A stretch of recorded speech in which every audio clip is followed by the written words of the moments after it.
महाराष्ट्रामधील झोपलेल्या माझ्या तमाम मराठी बांधवांनो, हा व्हिडिओ पहा पहिलं. महाराष्ट्रातील जिल्हा असलेला पालघर हा महाराष्ट्रात आहे की गुजरातमध्ये असा सवाल उपस्थित केला जातोय. का तर याचं कारण ठरलंय सरकारचीच एक अधिसूचना. नेमकं हे प्रकरण काय आहे जाणून घेऊया या व्हिडिओच्या माध्यमातून. पालघर जिल्हा प्रशासनाने 19 आणि 20 जानेवारी रोजी मुंबई अहमदाबाद राष्ट्रीय महामार्गावर NH48 मुंबईकडे जाणाऱ्या अवजड वाहनांसाठी वाहतूक बंदीची एक अधिसूचना काढली. मात्र या अधिसूचनेत मराठी आणि हिंदी बरोबरच गुजराती भाषेचाही वापर केलाय. राज्याची अधिकृत भाषा असताना गुजरातीचा समावेश का असा सवाल आता उपस्थित केला जातोय. तर जिल्हा प्रशासनावर यावरून टीका देखील होतीये. या रस्त्यावर वाहतुकीच्या बदलासंदर्भात लावण्यात आलेले फलक आणि सूचनाही गुजरातीमध्ये असल्याने अनेकांनी संताप देखील व्यक्त केलाय. संजय राऊतांनी तर यावर टीका करत महाराष्ट्रातील सर्वच पक्षांनी यावर एकत्र बसून विचार केला पाहिजे. शिवाय पालघर महाराष्ट्रात आहे की बुलेट ट्रेन आणि वाढवण बंदराच्या निमित्तानं तो बाजूच्या राज्याला जोडला गेलाय अशी प्रतिक्रिया दिली.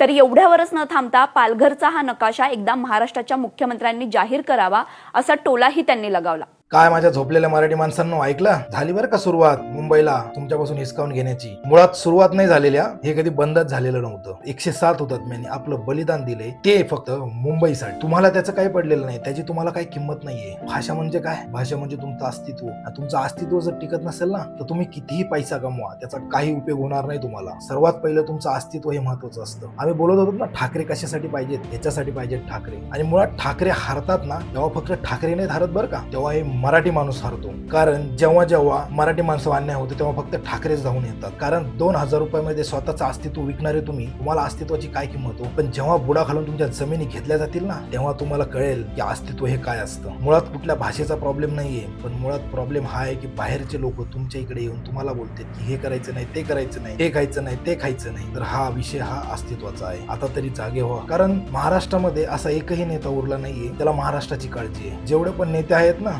ते फक्त महाराष्ट्रामध्ये स्वतःच्या खुर्चीची आणि स्वतःच्या घराची काळजी करतात. याच्या पलीकडे त्यांना काही पडलेलं नाही. कारण त्यांना माहिती आहे ना, काही पण झालं तरी आमचं काही वाकडं होऊ शकत नाही. माझी महाराष्ट्रातल्या सर्व नेत्यांना विनंती आहे, कृपया करून तुम्ही या महाराष्ट्राच्या आणि मराठीच्या मुद्द्यासाठी प्लीज एकत्र या. कारण ही मुंबई हिरावून घेण्याचा हा खूप मोठा डाव चाललेला आहे आणि हा आतापासून नाही चाललेला, हा खूप वर्षापासून चाललेला आहे. जेव्हा वेळ अस्तित्वाची येते, जेव्हा वेळ मराठी माणसाची येते, तेव्हा तरी एकत्र या, तेव्हा तरी विचार करा. कारण हे महाराष्ट्र हा मराठी माणसाचा आहे, होता आणि राहील. महाराष्ट्रातल्या पॉलिटिशियन लोकांना माझं विनंती आहे की कृपया करून महाराष्ट्राच्या आणि मराठी माणसाच्या अस्तित्वासाठी एकत्र या. नाहीतर खूप लवकरच ही मुंबई आपल्यापासून हिरवली जाईल. आणि झोपलेल्या माझ्या तमाम मराठी माणसांना उठा, जागे व्हा आणि तुमचं अस्तित्व वाचवण्यासाठी एक पाऊल पुढे टाका. जय हिंद, जय महाराष्ट्र.